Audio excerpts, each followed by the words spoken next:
ہمارے چینل سے جڑنے کے لیے YouTube پر لمرا ایجنسی سبسکرائب کریں۔ السلام علیکم ورحمۃ اللہ وبرکاتہ۔ وعلیکم السلام ورحمۃ اللہ۔ الحمد للہ الذی خلق الشمس والقمر والغدیر والنہر والشوک والزہر والراحات والسعور والایام والنہور ودار الخلد والسقر والدرر من بطن البحر وأمر بالمعروف وأنهى عن المنكر والذي يرغم الأشرار وعذب الكفار وبشر الأبرار بأن لهم دار القرار والصلاة والسلام على سيد البشر وعلى آله وصحبه الدرر أما بعد فأعوذ بالله من الشيطان الرجيم بسم الله الرحمن الرحيم ولا تقولوا لمن يقتل في سبيل الله أموات بل أحياء ولكن لا تشعرون صدق الله مولانا العلي العظيم وبلغنا رسوله النبي الأمين المكين الكريم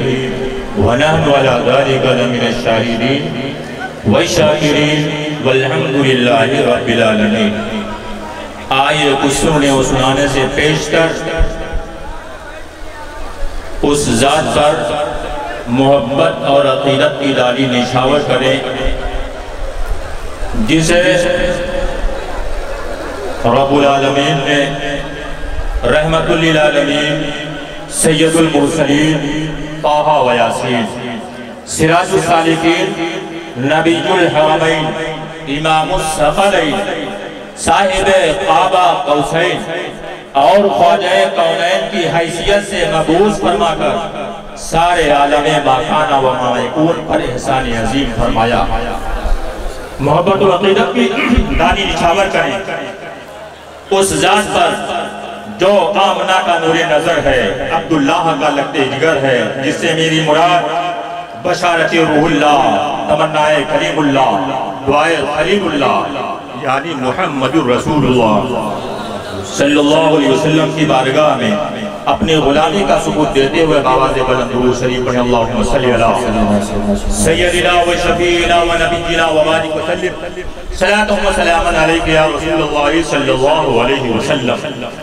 بڑی مسرت و شادمانی کی بات ہے کہ آج سرزمین نیپال گنج میں ایک تاریخ ساز کانفرنس بنام جشن غوث الورا منایا جا رہا ہے۔ اس میں محبت اور عقیدت رکھنے والے حضور اکرم صلی اللہ علیہ وسلم کی محبت اپنے دل میں سموئے ہوئے یہاں پر حاضر ہیں، اور ایسا کیوں نہ ہو یہاں پر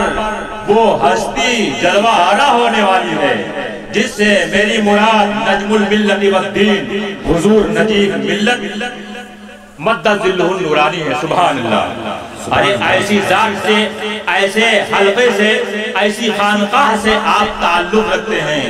جس میں جس نیت سے جو جاتا ہے وہ مالا مال کرتے ہوئے نظر آتے ہیں۔ اگر روتا ہوا آتا ہے تو ہنستا ہوا جاتا ہے، اگر پریشان حال ہوتے آتا ہے تو وہ اس کی پریشانی دور کرتے ہوئے نظر آتے ہیں۔ اسی موقع پر ایسے آقاؤں کی بارگاہ میں یہ غلام یہ شعر حاضر کر دیتا ہے کہ خدائے دو جہاں میری دعاؤں میں اثر دے دے،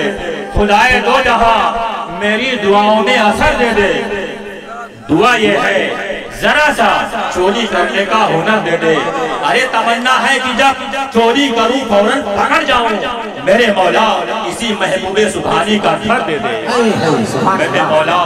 اسی محبوب سبحانی کا گھر دے دے۔ میں نے قرآن پاک کی تلاوت کیا وَلَا تَقُولُوا لِمَنْ يُقْتَلُ فِي سَبِيلِ اللَّهِ أَمْوَاتٌ کہ جو اللہ رب العزت کی راہ میں قتل کیے جائیں، شہید کیے جائیں، مارے جائیں، انہیں مردہ نہ کہو بل احیاء ولکن لا تشعرون، بلکہ وہ زندہ ہیں لیکن ان کی زندگی تم سمجھ نہیں سکتے۔ آخرکار جس کی گردن پر تلواریں چلی ہو، جس کی گردن تن سے جدا ہو گئی ہو، بھلا ذہن کیسے تصور کر سکتا ہے کہ ہم ان کو زندہ مانیں؟ لیکن قرآن پاک پر ہمارا ایمان اور ایمان ہے، قرآن پاک کے نقطے نقطے پر ہمارا ایمان ہے کہ اللہ رب العزت ان کو زندہ فرما رہا ہے، تو یقیناً وہ زندہ ہے، لیکن ہماری عقل تصور نہیں کر سکتی ہے۔ اس لیے کہ انسان کے بارے میں اگر مطالعہ کیا جائے، اگر تجزیہ کیا جائے تو پتہ چلے گا، یہی انسان کے بارے میں کہیں یہ فرمایا جاتا ہے وَكَانَ الْإِنسَانُ أَكْثَرَ شَيْءٍ جَدَلًا، کہ انسان بہت بڑا جھگڑالو ہے۔ کہیں پہ یہ فرمایا گیا وَخُلِقَ الْإِنسَانُ ضَعِيفًا، کہ انسان کمزور پیدا کیا گیا، تو کمزور پیدا کیا گیا، کس اعتبار سے کمزور پیدا کیا گیا؟ سمجھ کے اعتبار سے کمزور پیدا کیا گیا، طاقت کے اعتبار سے کمزور پیدا کیا گیا۔ تو اللہ رب العزت کے جتنے بھی احکام ہیں، یہ ہمارا کمزور دماغ ایسے لوگوں کی، ایسے ہستیوں کا ادراک کبھی بھی کر ہی نہیں سکتا۔ اس لیے اگرچہ ان کا تن سر سے جدا ہو گیا، لیکن ہماری عقل یہ تسلیم نہیں اگرچہ نہیں کرتی ہے، لیکن یقیناً وہ زندہ ہے۔ اور یاد رکھو پروردگار عالم نے 18,000 عالم کو پیدا کیا ہے، بہت سی مخلوق ایسی ہیں کہ ہمارے سامنے وہ نظر نہیں آتی ہیں، ہم ان کو دیکھ نہیں سکتے ہیں، ہم ان کا ادراک نہیں کر سکتے ہیں، لیکن وہ زندہ ہے، وہ زندہ ہے۔ اور بہت ساری چیزیں تو ایسی ہیں جن سے ہم فائدہ اٹھاتے ہیں، لیکن ہم ان کو دیکھ نہیں کر سکتے ہیں، ہم ان کا نظارہ نہیں کر سکتے ہیں، ہم ان کو دیکھ نہیں سکتے ہیں۔ اللہ رب العزت نے بہت ساری مخلوق کو پیدا کیا، جیسے آپ کے کندھے پر کرامن کاتبین تشریف فرما ہے، تمہاری نیکی اور بدی کو لکھتے ہیں۔ میں کہتا ہوں کہ تم اعتراض کرتے ہو حیات شہداء پر کہ شہید اگر زندہ ہوتے تو ہمارے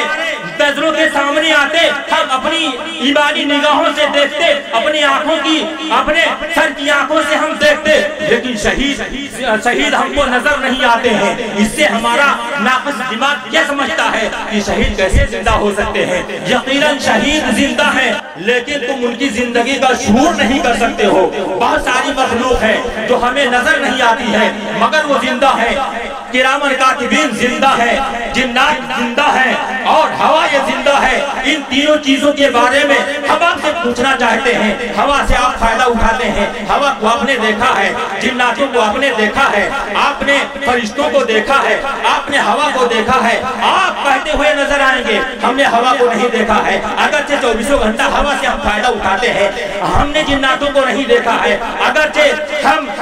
جناتوں سے کمتر ہیں، جنات ہمیں راستہ دیتے ہیں تو ہم چلتے ہیں، ہم نے فرشتوں کو نہیں دیکھا ہے، حالانکہ فرشتے ہمارے کندھوں پر سوار ہیں۔ تو اسی سے پتہ چلتا ہے کہ زندگی کے لیے نظر کا آنا ضروری نہیں ہے، شہداء ہمارے نظروں کے سامنے نہیں ہے،